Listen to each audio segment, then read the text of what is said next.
想聽我講廣東話係咪啊？就有時候就好想飲一啲好飲嘅嘢啊，但係飲多咗又唔係好好，所以咧，你哋都知啦，我而家講得冇以前咁好啦。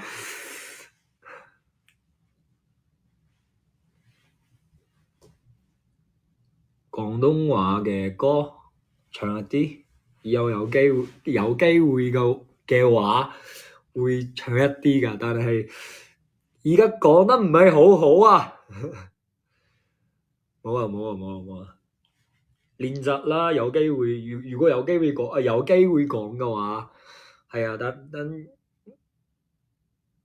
仲係冇問題嘅，我覺得冇問題嘅。如果俾我練習嘅時間嘅話。